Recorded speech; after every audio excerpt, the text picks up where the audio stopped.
가장 큰 돌덩이를 치웠고 이제 그러한 돌덩이를 치운 노력을 토대로 해서 이제 하나하나를 다 논의하고 해결하는 방향으로 그렇게 노력을 할 겁니다.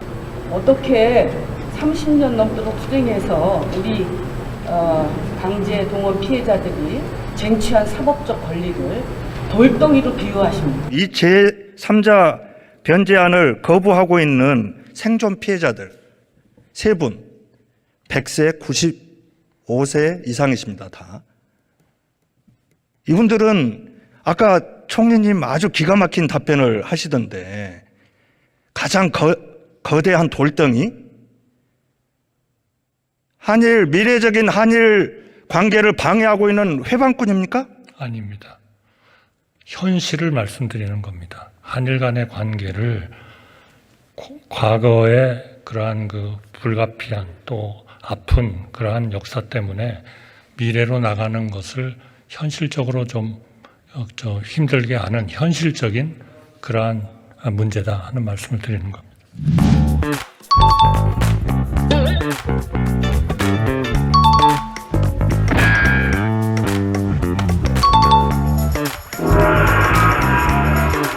돌덩이를 치웠다 이런 얘기를 했습니다. 이 부분은 상당히 부적절해서 당사자들이나 국민들이 상처받았다고 생각하는데 거기에 대해서는 유감을 표명하셔야 될 필요가 있다고 보는데 어떻게 생각하십니까? 저는 부적절한 비유였죠? 아닙니다. 저는 아닙니까? 아닙니다. 강제동원 피해자의 권리를 돌덩이로 아닙니다. 표현합니까? 아닙니다. 의도를 자꾸 곡해하지 마세요. 있는 제가 그대로 말씀해 돌덩이라고 보세요. 한 것은 한일 간의 관계를 극도로 악화시킨 그러한 문제를 해결하고 치우려고 했다는 얘기를 하는 겁니다. 자, 제가 어떻게 대한민국 국민에 대해서 돌덩이라고 얘기할 수가 있습니까? 그렇게 곡해하지 마세요. 자, 우리 총리님. 잘못 판단하신 겁니다. 제가 그런 뜻으로 얘기한 게 아니에요. 자, 그거를 변명하실 게 아니라 솔직히 부적절한 비유였다라고 하고 설명하시는 게 맞지 않습니까? 그게 어려운 문제라는 아닙니까? 어려운 문제라는 차원에서 한일 간의 관계를 극도로 악화시키고 있는 그러한 요인으로서의 문제를 얘기한 겁니다. 피해자를 지칭한 게 아닙니다. 곡해하지 마세요. 제가 김용민 의원님께 답변할 의무는 없습니다. 총리님, 이 문제는 겸허하지 않습니다. 대단히 오만한 태도입니다. 이거에 대해서는 국민적 비판을 아닙니다. 제가 감수하셔야 될 겁니다. 아닙니다. 제가 다음. 분명히 말씀드리지만 제가 국민을 지칭한 바도 제가 없고 다음 질문하겠습니다. 징용의 희생자를 지칭해서 돌덩이라고 한 게 아닙니다. 곡해하지 마세요. 오해하지 마세요. 자, 총리님, 더 문제를 키우는 오만한 변명이었습니다. 자, 그러면 한일 정상회담이 잘못 오해하신 겁니다. 제가 답변할 필요 없어요. 뒤에 다시 물어보겠습니다. 의원님들은 의석에서 경청해 주시기 바라고요. 똑바로 얘기하는 게 중요한 게 아니라 똑바로 듣는 게 더 중요합니다.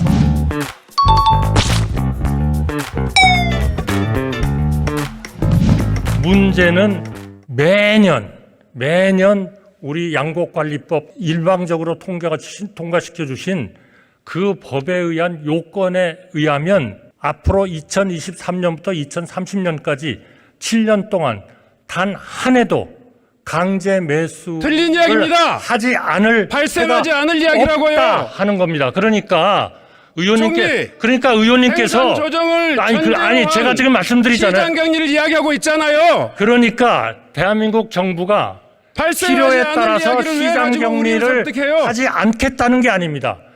강제적으로 매년 시장 격리를 해야 할 이런 상황은 정말 그거는 농민에게 좋은 정책이 아닙니다. 이 남는 쌀 강제 매수법은 농민들한테 절대로 도움이 되지 않습니다. 충분히 말씀하셨습니까? 총리님, 저를 좀 주목해 주세요. 네. 제 질문에 꼭 좀 주목해 주세요. 네. 제가 자료를 인정하지 않기 때문에 쉬운 이야기를 한번 드리겠습니다. 농림부는 매년 평년장만 돼도 쌀이 20만 톤이 남아돈다고 그래요. 인정하고 있습니다. 자, 20만 톤이 남아도는 상황을 사전에 해결하는 게 좋겠습니까? 사후에 시장 격리를 하는 것이 좋겠습니까? 충분히 통계 시스템이 잘 발전돼 있고 또 예측 시스템이 잘 발전되어 있기 때문에 남아도는 쌀은 사전에 타작물로 전환할 수 있도록 과잉 생산이 되지 않도록 하는 것이 더 현명한 정책이라고 생각하는데 인정하십니까? 저는 그 질문이 잘못됐다고 생각합니다. 왜냐하면 아니 제가 들어주세요. 왜냐하면 농민한테 선택이 있습니다. 그것은 사전 조정을 하느냐, 아니면 사후적으로 격리를 하느냐, 아니면 강제로 격리를 하는 법안을 우리 일반적으로 통과시킨 것처럼 그런 법안의 근거를 두고 가지고 본인의 생활을 보장하느냐, 이 세 가지 방법일 거예요. 그러나 저희는 우선 의무적이 아닌 자생적 격리에 대해서 반대하는 게 아닙니다. 필요하면 해야 됩니다. 2022년에 최근 수년 동안에 가장 많은 양을 격리를 했습니다. 그래서 가격이 떨어졌던 가격을 지금 4만 원 정도 수준으로 올려놨습니다. 그것이 윤석열 정부의 정책입니다. 강제로 하면 어떻게 되느냐? 내가 2헥타르의 농지를 가지고 있는데 그것이 강제로 국가가 수매주게 되어 있는데 내가 왜 조정해야 됩니까? 왜 조정해야죠? 그러니까 우리 의원님께서 저한테 질문하신 그 질문, 사전 조정이 좋으냐, 사후 격리가 좋으냐, 그럼 이 질문을 썼으면 안 되는 겁니다. 왜냐하면 강제 수매라는 제도가 거기에 있기 때문입니다. 강제 수매가 없으면 농민들이 조정을 할 겁니다. 저는 의원님께서 정말 그 부분을 간곡하게, 자, 이게 제가 총리라서가 아니고 제가 총리님, 국무위원이라서가 충분히 아니고 제가 존중해주고 이거는 있습니다. 정말 의장님. 국가를 위해서 필요한 정책은 아닙니다. 정말 일국의 총리로서 그 인격을 존중하고 있는데요.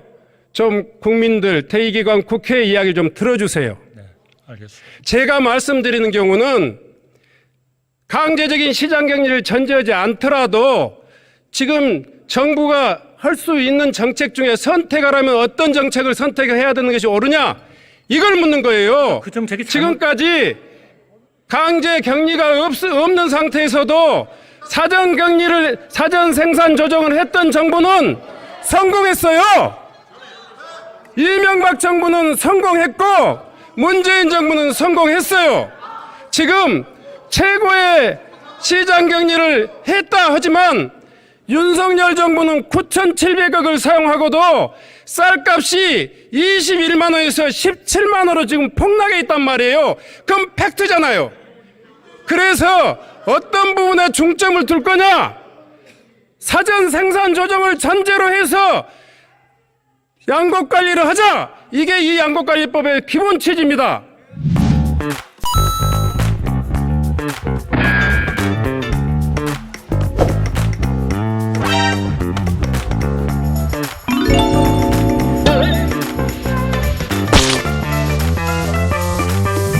농업과 농촌을 농산물 가공산업, 관광과 문화 콘텐츠를 결합해 2차, 3차의 가치가 창출되도록 하는 것입니다.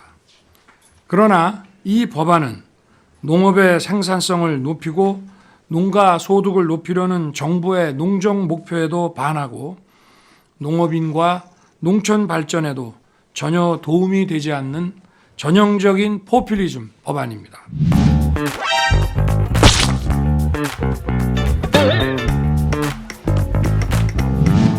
저는 또 이해가 안 되는 사람이 윤석열 대통령입니다.